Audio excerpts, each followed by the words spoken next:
to everyone. I am Madhuri Sharma, Assistant Professor of Biyani Group of Colleges. आज के इस video session में आप सभी का स्वागत करती हूँ। स्टूडेंट्स, आई होप आप सब अपने घर में इस समय संयम और सुरक्षित महसूस कर रहे होंगे। तो स्टूडेंट्स, हमने अभी तक दी कॉन्स्टिट्यूशन ऑफ इंडिया में वो पार्ट्स कवर कर ली हैं जो आपके एग्जामिनेशन पॉइंट ऑफ व्यू से, आपके competitive exams point of view से एंड आपके नॉलेज के हिसाब से बहुत फ्रूटफुल आपको होने वाले हैं, जिसमें हमने कवर किया है about the preamble of the constitution, about the directive principles of state policy, about the fundamental rights, about the fundamental duties. उसके अलावा हमने बात करी स्टूडेंट्स 5 टाइप ऑफ रिट्स की, और फिर हमने आगे देखा है about the supreme court and the high court, about the services, about the election commission, about the public service commission, about the legislative actions. तो स्टूडेंट्स, अगर इसके अलावा आप बात करेंगे तो हमने ऐसे 40 लैंडमार्क केसेस, जी हाँ, एब्सोल्युटली ट्रू, 40 लैंडमार्क केसेस हम प्रीवियस वीडियोस में डिस्कस कर चुके हैं, और उसमें हमने वो लैंडमार्क केसेस डील करे हैं जो कॉन्स्टिट्यूशन की हिस्ट्री को हिला के रख देते हैं। उसके अलावा हमने आज जो प्रीवियस वीडियो में बात करी थी वो बात करी थी about the 42nd amendment of the constitution which is related to the mini constitution. और 42nd अमेंडमेंट में हमने ये देखा कि कौन कौन से अमेंडमेंट्स हमारे कॉन्स्टिट्यूशन को इफ़ेक्ट करते हैं। और स्टूडेंट्स, आज की इस वीडियो में हम बात करने वाले हैं about the article 301 to 308 which is related to the freedom of trade, commerce and intercourse. उसके अलावा हम बात करेंगे about the 15 important, the most important amendments which have took place. तो स्टूडेंट्स, देरी किस बात की, get ready with your register and pains so that यहाँ पे जो भी पढ़ाया जाए वो पहुँच सके आप तक। आइए स्टूडेंट्स, बात करते हैं about freedom of trade, commerce and intercourse. बहुत छोटा सा पार्ट है कॉन्स्टिट्यूशन का, only and only 8 articles are there. तो आपको पता भी नहीं लगेगा, आप पलक झपकाएंगे और within 10 to 15 minutes, maximum to 15 minutes, आपका ये पार्ट 301 to 308 कब कंप्लीट हो जाएगा आपको एहसास भी नहीं होगा। तो स्टूडेंट्स, बने रहिए मेरे साथ, सब्सक्राइब करें ग्रुप KPO प्लस को, ताकि लेटेस्ट वीडियोस अभी तक की not only to the constitution, not only to the contract, but to the various different themes that is nursing, BEd and उसके अलावा आपके हम देख सकते हैं जो हैं हमारे इससे रिलेटेड फाइनेंशियल मैनेजमेंट से रिलेटेड वीडियोस हैं, इंग्लिश कम्युनिकेशन से रिलेटेड वीडियोस हैं। तो ये सारी की सारी वीडियोस आप तक पहुंच रही हैं गुरु KPO प्लस के थ्रू। आपको बस करना ये है, आपको सब्सक्राइब करना है, क्योंकि इस समय बहुत अच्छी अपॉर्चुनिटीज़ है स्टूडेंट्स कि आप वो मटेरियल पा सकें जिसके लिए लोग लंबी कतारों में लगकर बहुत वेट करते हैं। बस आपके पास तो ये घर बैठे पहुंच रहा है, तो आपको तो कोई दिक्कत नहीं होनी चाहिए, बाकी जैसा आप उचित समझें। तो स्टूडेंट्स, आज हम बात करने वाले हैं freedom of trade, commerce and intercourse. जैसे कि हम ट्रेड का मतलब जानते हैं, ट्रेड का मतलब होता है किसी तरीके का हम बिजनेस करने जा रहे हैं। जब इंटरकोर्स का मतलब होता है कि दो कंट्रीज या दो पार्ट्स आपस में किसी बात के लिए कोई समझौता करते हैं। तो यही हम कवर करते हैं आर्टिकल के 301 से लेकर 308 तक, जिसमें हम ये देखते हैं कि आर्टिकल 301 क्या बात करता है। आर्टिकल 301 स्टूडेंट्स बहुत बेसिक बात करता है। वो ये कहता है कि freedom of trade, commerce and intercourse आराम से लोगों को प्रोवाइड की जाएगी, क्योंकि ये एक तरीके का कॉन्स्टिट्यूशनल राइट होता है। तो यहाँ पर आप एक बात नोट करिएगा स्टूडेंट्स कि किसी भी तरीके की, मैं बोल रही हूँ, किसी भी तरीके की रिस्ट्रिक्शंस या पाबंदी आप नहीं लगा सकते अगर कोई पर्सन करना चाहता है ट्रेड, अगर कोई पर्सन करना चाहता है communications regarding the intercourse and commerce, तो आप उस पर रिस्ट्रिक्शंस नहीं लगा सकते हैं, क्योंकि 301 अपने आप में एक जनरल रूल है, और जनरल रूल के हिसाब से ये कहा जाता है कि through out the territory of India, through out the territory of India, freedom of trade, commerce and intercourse is free. तो आप कहीं पे भी अपना बिजनेस के लिए ट्रेड कर रहे हैं, आप ट्रांसपोर्टेशन कर रहे हैं, आवागमन हो रहा है लोगों का या सामानों का, या फिर इस कंट्री से लेकर मतलब हमारी कंट्री में अलग अलग स्टेट में क्या हो रहा है, इधर से उधर मटेरियल जा रहा है, तो आप उस पर किसी भी तरीके की पाबंदी नहीं लगा सकते हैं। That is why it is a constitutional right, that is why किसी भी तरीके की रिस्ट्रिक्शंस नहीं लगेगी। Freedom of trade, commerce and intercourse through out the territory of India, मतलब हमारी टेरिटरी इंडिया के अंदर trade, commerce and intercourse free of cost available होता है। तो स्टूडेंट्स आई थिंक 301 आपको क्लियर हो चुका है। छोटा सा क्वेश्चन ये है कि अगर आपसे कोई पूछता है इज 300 कॉन्स्टिट्यूशनल राइट और नॉट, तो आपका हमेशा से जवाब होना चाहिए students 301 is a constitutional right. और एक छोटी सी बात और बोलना चाहूँगी, आजकल मैंने एक कुछ नया स्टार्ट किया है जिसमें at the end of the video मैं एक छोटा सा क्वेश्चन पूछती हूँ जो हमारे पूरे समराइजेशन पे ही होता है। तो मैं आपको पढ़ा देती हूँ, उसके बाद लास्ट में वो आपसे पूछती हूँ, तो उसके लिए प्लीज़ वेट करना होगा क्योंकि अभी वीडियो चल रही है। फिर हम बात करते हैं आर्टिकल 302 की। आर्टिकल 302 बात करता है पार्लियामेंट के पास।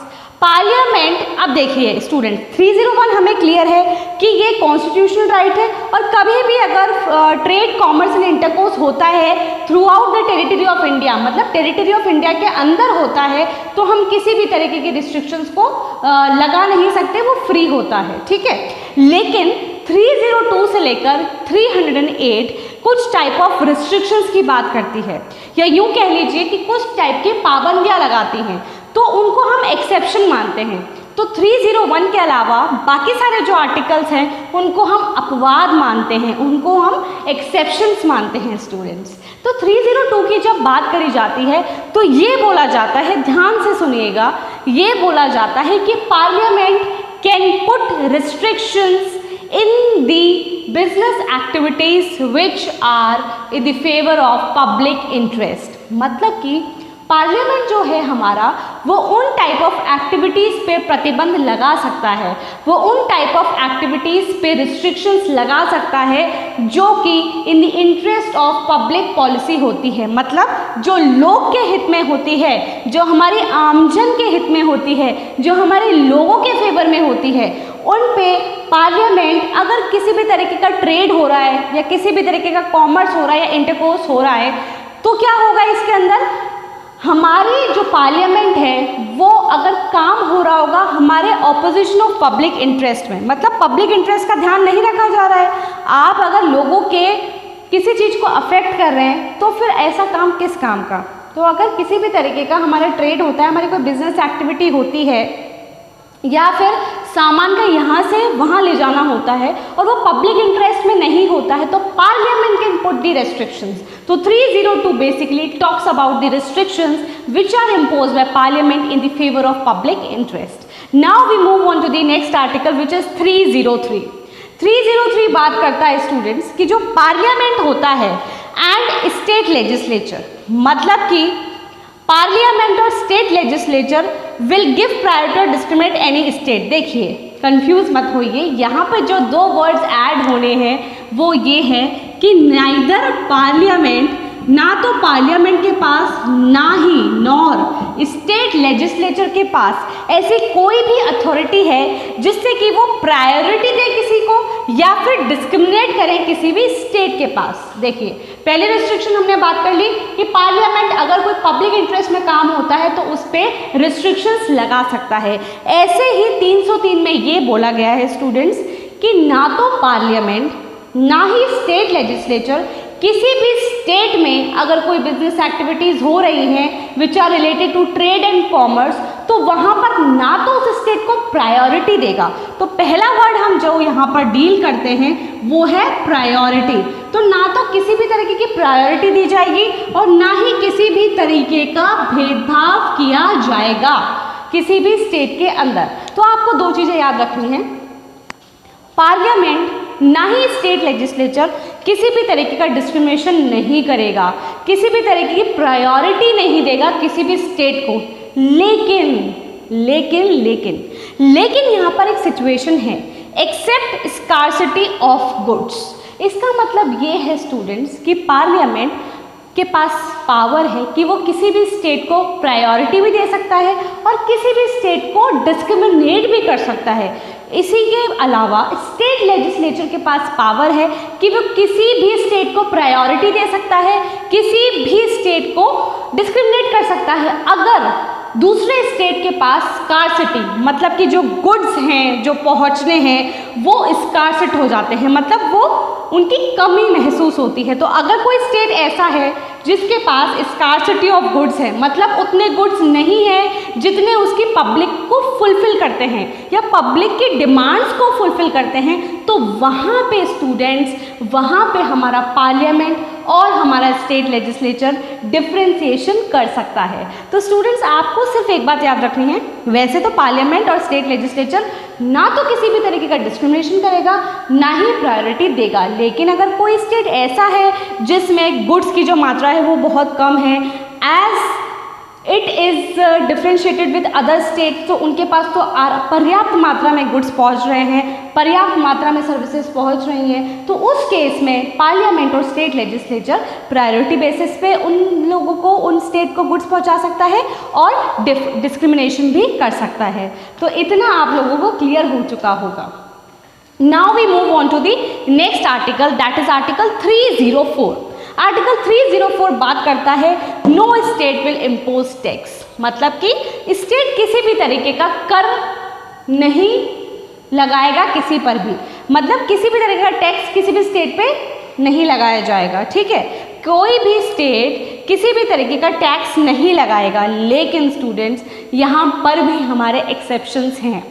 वैसे तो आप जनरली कोई स्टेट किसी पे टैक्स नहीं लगाएगा, लेकिन अगर उसी स्टेट के अंदर थिंग्स ऑफ सेम काइंड बन रहा है, मतलब एक ही प्रकार जैसी कई चीज़ें बन रही है या एक ही प्रकार से बहुत सी चीज़ें बनाई जा रही हैं, तो उन पे टैक्स लग सकता है। State has the power to impose the tax on the things of the same kind. अगर कुछ चीज़ें ऐसी हैं जो बिल्कुल सेम काइंड की हैं, सेम प्रकार की है, तो उनमें टैक्स लगना बहुत इम्पॉर्टेंट होता है। नेक्स्ट हम बात करते हैं इन पब्लिक इंटरेस्ट। अगर कोई भी चीज़ ऐसी है जो लोग के हित में है, जो लोगों के हित में है, जो हमारी पीपल के वेलफेयर के लिए है, जो हमारे पीपल्स के इंटरेस्ट को प्रोटेक्ट करती है, तो वहाँ पर भी state has the power to impose the tax. तो हमने देखा दो सिचुएशंस ऐसी है जिसमें वैसे तो नॉर्मली टैक्स नहीं लगाया जाएगा बाय द स्टेट, लेकिन दो सिचुएशंस ऐसी हैं जिसमें स्टेट टैक्स लगाएगा। पहली, अगर उसी स्टेट के अंदर things of the same kind produce होती हैं, मैन्युफैक्चर होती हैं, तो वहाँ पर टैक्स लगेगा। या दूसरी सिचुएशन स्टूडेंट्स ऐसी है कि अगर पब्लिक इंटरेस्ट के फेवर में है तो वहाँ पर टैक्स लगाया जाएगा। अब हम बात करते हैं रिमेनिंग आर्टिकल्स की। As you all know we discuss about article 304। अभी हमने लेटेस्ट बात करी थी आर्टिकल 304 की। नहीं स्टूडेंट्स, अब एक बात बताइए, जब उन पे टैक्स इम्पोज करने के लिए हम कहते हैं कि things of the same kind पे टैक्स इम्पोज होना चाहिए या फिर पब्लिक इंटरेस्ट में टैक्स हमारा इम्पोज होना चाहिए, तो यहाँ पर जो हम टैक्स इम्पोज करते हैं स्टेट के पास वैसे तो टैक्स इम्पोज नहीं करता है, बट इन केस अगर टैक्स इम्पोज कर दिया जाता है, अगर टैक्स लगा दिया जाता है, तो उस केस के अंदर स्टूडेंट्स प्रेसिडेंट की हमें अप्रूवल लेनी पड़ती है, उसके बाद ही हम किसी भी तरीके के टैक्स को लिवाई करते हैं, ठीक है, इम्पोज करते हैं। तो ये पॉइंट आप ध्यान रखिएगा कि before imposing the tax we should consult with the president and get a recommendation from the president, approval हमें चाहिए होती है। Now we will discuss about article 305 and 307। Student 305 कहता है state on few goods can have monopoly. देखिए, हमेशा जो हमारा राज्य होता है वो लोगों के हितों की बात करता है, लेकिन स्टूडेंट्स कई गुड्स ऐसे होते हैं जिन पे स्टेट की मोनोपोली होती है, मतलब अगर वो चाहे तो उस गुड्स को लोगों तक पहुंचाता है या उसको बहुत ह्यूज क्वांटिटी में बनवाता है with the help of manufacture. But किसी केसेस में ये होता है students, because of the monopoly is there, क्योंकि उस गुड की डिमांड ज़्यादा होती है, तो ये लोग क्या करते हैं, स्टेट क्या करता है, उसके सप्लाई को कम करने की चाहत रखता है, just because huge amount of population move toward that goods, और फिर ही इन लोगों की इकोनॉमी को अपलिफ्टमेंट मिलता है। तो यही हम देखते हैं आर्टिकल 305 की। यहाँ पर स्टेट चला के किसी गुड्स पर मोनोपोली रखता है ताकि इकोनॉमी को अपलिफ्ट किया जा सके। Now students, we talk about article 307। Article 307 बात करता है parliament for carrying out such matter appoint authority. तो पार्लियामेंट रिस्ट्रिक्शंस भले ही लगा सकता है, लेकिन इन सारे कामों को करने के लिए पार्लियामेंट अपॉइंट करता है एक अथॉरिटी, और वो अथॉरिटी सारे के सारे वर्क को कंडक्ट करती है, उसका सुपरविजन करती है, उसका इंस्पेक्शन करती है, क्योंकि इट इज़ क्वाइट इम्पॉसिबल कि पार्लियामेंट सारी ही एक्टिविटीज़ को डील कर ले। So it is mandatory for the parliament to appoint one such authority which take care of all the activities.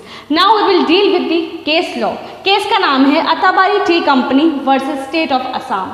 अताबारी tea company versus state of Assam कहती है कि no person will give double tax. यहाँ पर देखिए वापस से वही बात आती है, अगर फैक्ट्स एंड जजमेंट्स आपको जानने हैं इन केसेस के बारे में, so you guys have to mention it in the comment box, then I you provide with you the same. तो स्टूडेंट्स, हम बात करते हैं Atabari tea company versus state of Assam में ये जजमेंट हुआ था कि कोई भी पर्सन अगर एक बार उसने टैक्स पे कर दिया है तो फिर वो उन्हीं चीज़ों पर जिसने वो पहले टैक्स पे कर चुका है वो टैक्स पे नहीं करेगा। सो इट इज़ वेरी ऑब्वियस कि एक बार अगर हम टैक्स किसी चीज़ पे पे कर चुके हैं तो हम दोबारा उस पर पे नहीं करते हैं। और दूसरी बात है automobile transport limited versus state of Rajasthan. Automobile transport limited versus state of Rajasthan कहता है कि जब भी ट्रांसपोर्टेशन की बात आएगी और कोई व्हीकल ऐसा है जो वन स्टेट से दूसरे स्टेट में एंट्री करेगा या वन स्टेट को छोड़कर दूसरी स्टेट के अंदर एंट्री करेगा, तो वहाँ पर पर्टिकुलर ट्रांसपोर्ट व्हीकल के लिए रूल्स बनेंगे या फिर उसको परमिट ग्रांट होगी। परमिट एक तरीके की अप्रूवल होती है जो हमें आरटीओ से लेनी पड़ती है, उसके अलावा किसी भी राज्य सरकार से हमें अनुमोदित करवाना पड़ता है। तो अगर आपको ट्रांसपोर्ट एक्टिविटीज़ कैरी करनी है 307 के अंदर ये क्लियरली मेंशन्ड है कि आपको वहाँ पर रूल्स प्रिस्क्राइब्ड हैं, उनको फॉलो करना पड़ेगा, परमिट लेनी पड़ेगी। और दूसरी बात यह है कि जो भी रूल्स यहाँ पर बनेंगे वो रूल्स सारे के सारे वैलिड होंगे। तो ये मत सोचिएगा कि रूल्स एक बार बन गए तो वी कैन हम उनको भूल सकते हैं, वो अबॉलिश हो सकते हैं। जी नहीं, ऐसा नहीं है। Permit you have to take, क्योंकि you are travelling from one state to another, वहाँ पे एंट्री के लिए आपको परमिट की ज़रूरत पड़ती है अगर वो ट्रांसपोर्टेशन व्हीकल है तो स्टूडेंट्स, इस वीडियो में हमने बात करी about the freedom of trade, commerce and intercourse. अब हम दूसरे पार्ट की बात करते हैं जो कि रिलेटेड है 15 of the most important amendments, जिसमें हम एक अमेंडमेंट बहुत अच्छे से डिस्कस कर चुके हैं, तो हम उसको इस वाले में लीव करेंगे। उसके अलावा हम सारे के सारे अमेंडमेंट्स को पढ़ेंगे। Now students, we will deal with the major amendments which have taken place till now। हम जानते हैं कि बहुत सारे अमेंडमेंट्स हुए हैं हमारे दी कॉन्स्टिट्यूशन ऑफ इंडिया में, लेकिन आज इस वीडियो के थ्रू हम उन अमेंडमेंट्स की बात करेंगे जो कि अगर देखा जाए तो नेशनल पर्सपेक्टिव से हमारे कॉन्स्टिट्यूशन में बहुत इम्पॉर्टेंट रोल प्ले करते हैं, और उन्हीं में से कुछ टॉप 10 to 12 अमेंडमेंट्स के बारे में हम आज बात कर रहे हैं। जब हम बात करते हैं about the 7th amendment of 1956, तो हम ये देखते हैं कि ये जो अमेंडमेंट हुआ था रिगार्डिंग दी लिंग्विस्टिक डिसीजंस। जब लिंग्विस्टिक डिवीजन हो जाता है कि कौन कौन से राज्य में कौन कौन सी भाषाएं बोली जाएंगी, so it is basically related to the languages. तो लैंग्वेजेस के लिए यहाँ पर हमारा आया था 7th amendment of the year 1956, जिसके अंदर स्टेट रीऑर्गेनाइजेशन कमीशन ने स्टेट के लिए डिफरेंट और यूनियन टेरिटरी के लिए डिफरेंट पैमाने सेट किए थे, और इन्हीं के थ्रू 10 हमारे कुछ 5 to 6 अमेंडमेंट्स हुए थे जिसमें अलग अलग स्टेट को डिवाइड कर दिया गया था। जैसे कि 10th अमेंडमेंट हमारा रिलेटेड है Dadar and Nagar Haveli, 12th amendment हमारा रिलेटेड है दमन एंड दीव, 13th हमारा है नागालैंड, 14th है हमारा पुडुचेरी, 22nd अमेंडमेंट है हमारा मेघालय एंड 36th है हमारा सिक्किम। तो ये सारे कुछ अमेंडमेंट्स हुए थे जिनकी वजह से इन सारे के सारी सिटीज़ को या फिर इनकी कंट्री या स्टेट को देखा जाए तो अलग अलग कर दिया गया था, क्योंकि इनकी लैंग्वेजेस पैटर्न डिफरेंट था। उसके बाद हम बात करते हैं about the 24th amendment of 1971। 24th amendment of 1971 क्या कहता है? ये कहता है कि हमारा जो आर्टिकल 13 सब क्लॉज 4 है और आर्टिकल 368 सब क्लॉज 3 है, जो कि अमेंडमेंट और लॉ इनकंसिस्टेंट जो होता है उनकी बात करता है। तो इसमें ये बोला गया 24th अमेंडमेंट ऑफ 1971 के थ्रू कि पार्लियामेंट के पास अनलिमिटेड पावर होती है, मतलब पार्लियामेंट चाहे तो किसी भी तरीके से किसी को भी अमेंड कर सकता है। तो पहले ये था स्टूडेंट्स कि पार्लियामेंट की पावर्स रिस्ट्रिक्टेड हैं, वो बेसिक फीचर को छोड़ के कर सकता है, लेकिन वो भी रिस्ट्रिक्टेड वे में। बट बाद में 24th अमेंडमेंट के बाद में ये कंक्लूजन निकला कि पार्लियामेंट के पास अनलिमिटेड पावर्स होती हैं आर्टिकल 13(4) के अंदर एंड 368 सब क्लॉज 3 के अंदर भी अमेंडमेंट किया जा सकता है पार्लियामेंट के पास पावर्स के थ्रू। लेकिन ये बोला गया कि यहाँ पर प्रेसिडेंट की असेंट लेना, प्रेसिडेंट की अप्रूवल लेना बहुत कंपलसरी होता है और यहाँ पर प्रेसिडेंट को उस अमेंडमेंट के रिगार्डिंग अप्रूवल देनी ही देनी पड़ती है। अगर प्रेसिडेंट अप्रूवल करने में मना करता है तो भी एक बार के लिए प्रेसिडेंट को वो अप्रूव करना पड़ता है, क्योंकि पार्लियामेंट के पास अनलिमिटेड पावर्स होती हैं। तो ये कहता है हमारा अमेंडमेंट 24th ऑफ 1971। नेक्स्ट बात करते हैं about the 38th amendment of the year 1975। 38th amendment of the year 1975 बात करता है हमारे आर्टिकल 123 क्लॉज 4 के बारे में। हम जानते हैं यहाँ पे ऑर्डिनेंस मेकिंग पावर होती है, बट यहाँ पे ऑर्डिनेंस को पहले इशू करने से पहले कंसल्टेशन चाहिए होती है, लेकिन अब ऐसा नहीं है। अब by the amendment of 38th amendment of 1975 जो भी होगा वो फाइनल और कंक्लूसिव होगा और इसको चैलेंज नहीं किया जाएगा।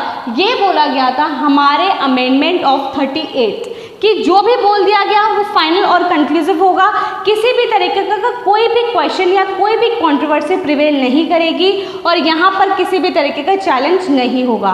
फिर हम देखते हैं नेक्स्ट 39th अमेंडमेंट 1976। हम सभी जानते हैं 39th अमेंडमेंट 1976 तब की बात है जब इंदिरा नेहरू गांधी का इलेक्टोरल वाला मामला चल रहा था। उसी के दौरान ये हुआ कि president, vice president, prime minister and speaker in चार के खिलाफ किसी भी तरीके का कोई भी क्वेश्चन नहीं उठाया जाएगा। These 4 peoples are not questionable to any answer to any question. तो यहाँ पर स्टूडेंट्स यही हुआ कि these people are not answerable to any of the questions. तो हमने इसमें देखा 7th amendment, 24th amendment, 38th amendment and 39th amendment. कुछ और अमेंडमेंट्स की बात कर लेते हैं जो आपके कॉम्पिटिटिव एग्जाम्स के लिए बहुत इंपॉर्टेंट है।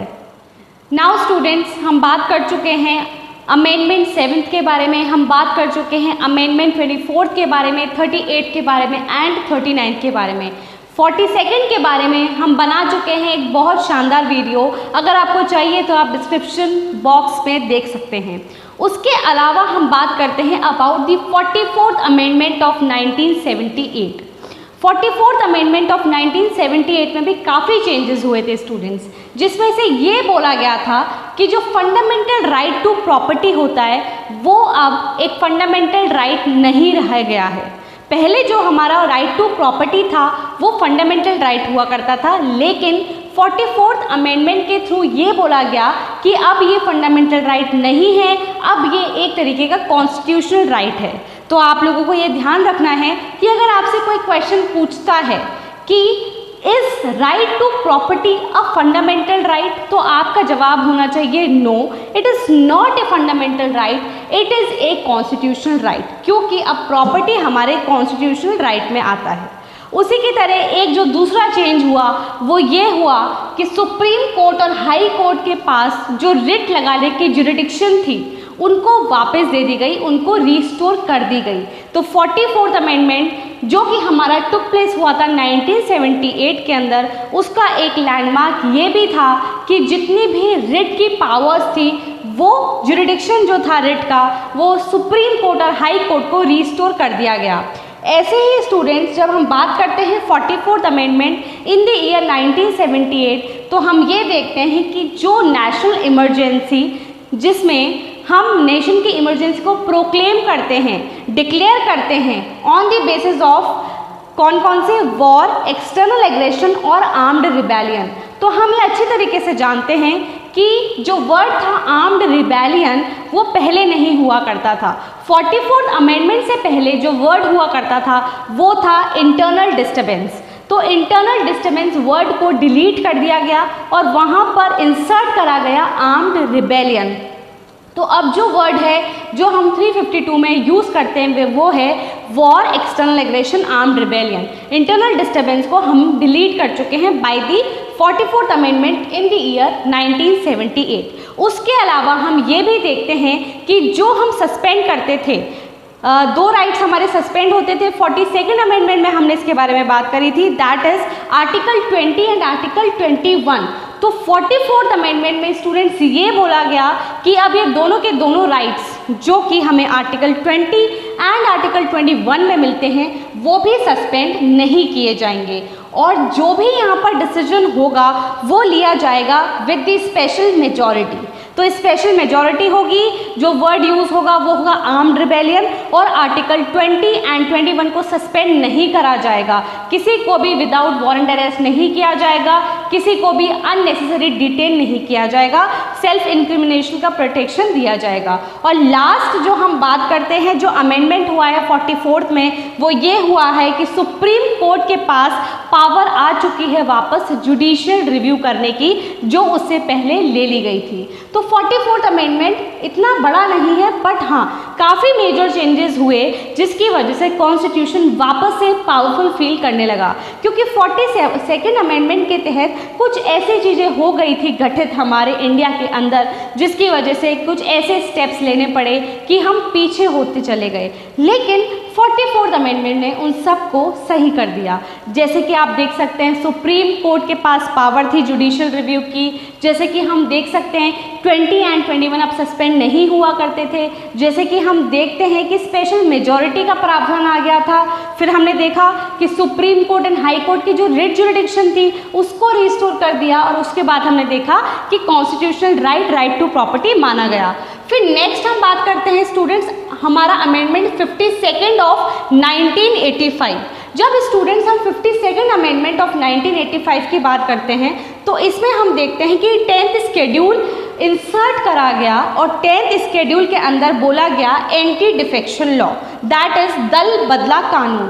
तो एंटी डिफेक्शन लॉ के बारे में बात करी गई 10th शेड्यूल के अंदर।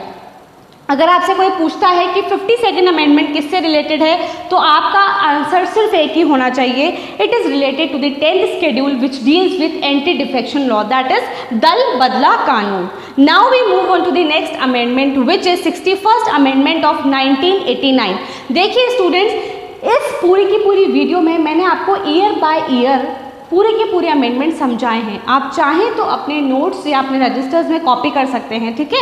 61st अमेंडमेंट 1989 बात करता है आर्टिकल 326। हम सभी जानते हैं कि आर्टिकल 326 किसकी बात करता है। ये बात करता है about the universal adult franchise. Universal adult franchise में क्या हुआ था, वही हुआ था कि जो हमारी एज 21 ईयर्स की थी, राइट टू वोट हमारा जो था, उसकी एज को कम कर दिया गया था by the insertion of article 326 in the 61st amendment of 1989। और जो अब हमारी एज है वोट देने की वो हो चुकी है 18 साल।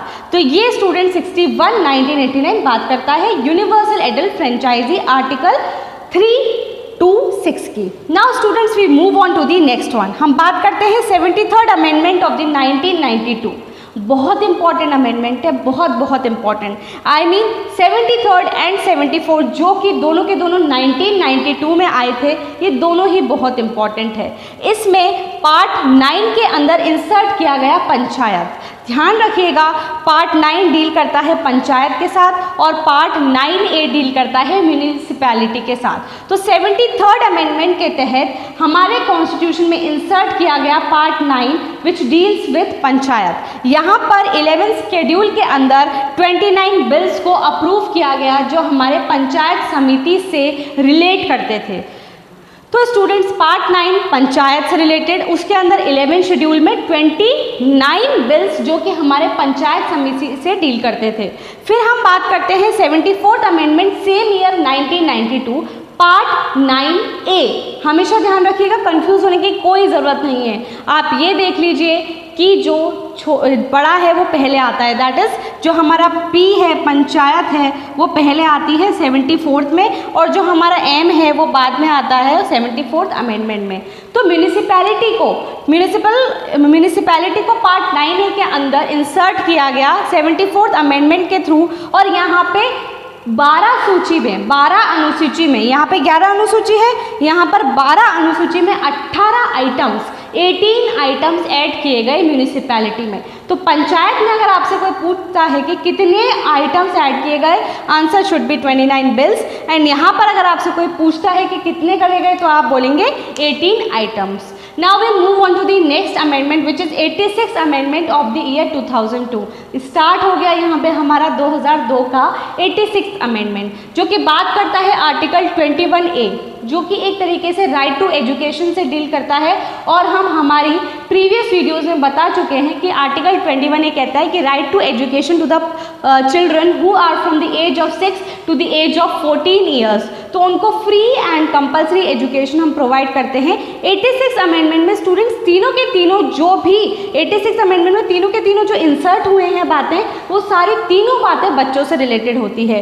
नेक्स्ट हम बात करते हैं हमारे आर्टिकल 45 की, जो कि रिलेटेड है directive principles of state policy, और वो ये कहता है कि जो 6 साल तक के बच्चे होते हैं उनको बहुत अच्छे से प्रोटेक्शन दिया जाएगा, उनकी हेल्थ का ध्यान रखा जाएगा, उनकी न्यूट्रिशन का ध्यान रखा जाएगा। फिर we move on to the last article of the 86 amendment, जो कि बात करता है फंडामेंटल ड्यूटी के बारे में, आर्टिकल 51A। आर्टिकल 1A बात करता है, जो कि इंसर्ट हुआ था, इसको हम के कर देते हैं, जो कि इंसर्ट हुआ था फंडामेंटल ड्यूटी में 86 अमेंडमेंट के थ्रू, और वो भी यही कहता है कि free and compulsory elementary education will be provided. और ये बात उनका कौन देखेगा, ये बात देखेंगे उनके गार्जियंस या उनके लोकल गार्जियंस इस बात को देखेंगे कि क्या उनको एजुकेशन प्रोवाइड होती है या नहीं होती। तो 86 अमेंडमेंट में सबसे पहली बात आपको ये बात याद रखनी है स्टूडेंट्स कि ये तीनों के तीनों 86 अमेंडमेंट में जो भी अमेंडमेंट है, सबसे पहली बात वो बच्चों से रिलेटेड है। दूसरी बात 21 ये बात करता है 6 to 14 ईयर्स की, एंड हमारा 51A that is sub clause के भी बात करता है 6 to 14 ईयर्स की, एंड हमारा article 45 directive principle state policy बात करता है 6 ईयर्स की। तो स्टूडेंट्स एक दो और अमेंडमेंट्स हैं, उनके बारे में भी हम बात कर लेते हैं। स्टूडेंट्स हमने जस्ट अभी बात करी अबाउट द 86 अमेंडमेंट, जो कि बात करता है about providing the education to the person, to the children who are from the age of 6 to the age of 14 years. और उसी के बारे में हम बात करते हैं कि 86 अमेंडमेंट में 21A इंसर्ट हुआ, 45 इंसर्ट हुआ, और उसके अलावा हमने स्टूडेंट्स देखा कि फंडामेंटल ड्यूटी में 51A के ऐड हुआ। तो स्टूडेंट्स अब बात करते हैं 93rd amendment of the year 2002। 93rd amendment of the year 2002 बात करता है about the private unaided minority. Private unaided minority मतलब किसी भी तरीके से अगर कोई भी फाइनेंशियल बेनिफिट नहीं मिलता है माइनॉरिटी को, तो यहाँ पर रिजर्वेशन का प्रोविज़न एप्लीकेबल नहीं होता है। तो किसी भी तरीके का रिजर्वेशन नहीं दिया जाएगा उन इंस्टीट्यूशंस को जो प्राइवेट अनएडेड माइनॉरिटीज़ हैं। उसके बाद हम बात करते हैं 99th amendment of the year 2005। 99th amendment of the year 2005 हमें ये बताता है कि पहले हमारे पास कॉलेजियम हुआ करता था। कॉलेजियम मीन्स वहाँ पर कौन सुप्रीम कोर्ट और हाई कोर्ट के जजेस को अपॉइंट करता था, खुद जजेस ही अपॉइंट करते थे। लेकिन बाद में 99th अमेंडमेंट 2005 के इंट्रोडक्शन के बाद हमारे पास आई national judicial appointment commission that is NJAC। NJAC introduction हुई, हमने अडॉप्ट किया नेशनल जुडिशियल अपॉइंटमेंट कमीशन को, और वहाँ पर कुछ ऐसा रेजोल्यूशन पास हुआ जहाँ पर एक तरीके की कमीशन बिठाई जाती थी और उसके members supreme court and high court के जजेस को अपॉइंट करते थे। लेकिन फिर हमने ये देखा कि थोड़े ही टाइम बाद हमारा आया supreme court advocate on record association versus union of India. Supreme court advocate association के केस में ये हुआ कि एनजेएसी को पूरी की पूरी तरीके से रिमूव कर दिया गया और 92nd अमेंडमेंट को भी रिमूव कर दिया गया और यहाँ पर सिर्फ ये डिसाइड हुआ कि जो भी काम होगा वो कॉलेजियम ही करेगी। तो अभी भी जो अपॉइंटमेंट्स होते हैं supreme court and high court के जजेस के, वो होंगे कॉलेजियम के थ्रू, मतलब वहाँ के जो जजेस हैं वो ही उनको अपॉइंट करते हैं। एनजेएसी का अब कोई रोल नहीं रह गया है। फिर स्टूडेंट्स हम बात करते हैं about the 101 that is 101 amendment of the year 2007। 101 amendment 2017 के अंदर स्टूडेंट्स ये हुआ कि हमारा GST that is goods and sales tax apply हुआ।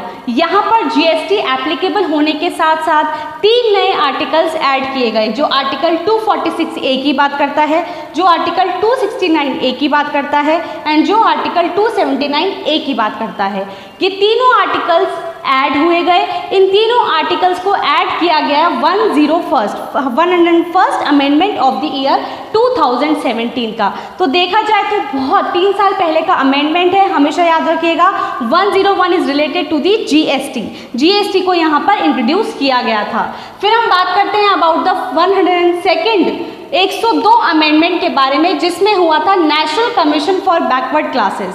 एक कमीशन गठित हुई थी बैकवर्ड क्लासेस के लिए कि जितनी भी बैकवर्ड क्लासेस हैं, पिछड़ी क्लासेस हैं, उन लोगों के लिए एक नेशनल कमीशन अपॉइंट किया जाएगा। तो ये हुआ था हमारा 102 के अंदर। एंड जब हम रिसेंटली बात करते हैं 103 अमेंडमेंट के बारे में, तो ये बात करता है जनरल कैटेगरी में जो भी इकोनॉमिक वीकर सेक्शन है सोसाइटी के, जनरल कैटेगरी में इकोनॉमिक वीकर सेक्शन है सोसाइटी के अंदर, तो उन वीकर सेक्शंस को जो कि इकोनॉमिकली बैकवर्ड हैं 10% of the reservation will be provided. तो स्टूडेंट्स, आज के वीडियो में हमने बात करी about the most important constitutional amendments. आपने देखा कि कैसे जीएसटी अपना रोल प्ले करता है 101 अमेंडमेंट के अंदर और कैसे 103 अमेंडमेंट के अंदर 10% ऑफ रिजर्वेशन जनरल कैटेगरी को भी दिया गया है। आज के वीडियो में कोई भी क्वेरी हो, किसी भी तरीके का बदलाव आप आगे वाले वीडियोस में चाहते हो या किसी भी तरह के क्वेश्चंस हो आपके पास या सजेशन हो, तो प्लीज़ कमेंट बॉक्स में कमेंट करके ज़रूर बताएं। और स्टूडेंट्स, हमेशा की तरह मैं एक क्वेश्चन आपसे पूछना चाहूँगी जो कि रिलेटेड है हमारे, आप जल्दी से जल्दी उन 7th शेड्यूल के अंदर लिंग्विस्टिक माइनॉरिटी के बारे में बताइए, जिसके अंदर हमने उन 7 या 6 चीज़ों को ऐड किया है by the different amendments. Question वापस से दोहराना चाहती हूँ। 7th अमेंडमेंट के थ्रू जो लिंग्विस्टिक माइनॉरिटी एस्टैब्लिश हुई थी, उसमें से कुछ अमेंडमेंट्स आप बताएं जो हुए थे। तो स्टूडेंट, जैसे मैंने बोला वैसे ही आपको कमेंट करना है। अगर कोई भी क्वेरी हो तो प्लीज़ बताएं, मेरे वीडियो को शेयर करें, सब्सक्राइब करें गुरु KPO प्लस को, और जहां पे भी हैं स्वस्थ रहें। So students, this was all for today. मिलते हैं दूसरे वीडियो में दूसरे सेशन के साथ, जिसमें हम कुछ और बातें जो कि रिलेटेड टू दी कॉन्स्टिट्यूशन होंगी उसके बारे में बात करेंगे। लेकिन एक बार फिर एक बात बोलना चाहती हूँ कि स्टूडेंट्स, जो भी ये लेटेस्ट अमेंडमेंट होते हैं जो हमने अभी बात करी है, जैसे 103, 102, 101, 93 और 95th अमेंडमेंट, तो इन अमेंडमेंट्स को आप बहुत अच्छे कैसे रिवाइज कर सकते हैं, क्योंकि ये अमेंडमेंट्स बार बार किसी भी कॉम्पिटिटिव एग्जाम में आपसे पूछ सकते हैं। और this video is helpful for those people who are preparing for RJS Rajasthan judicial service, who are preparing for company secretary,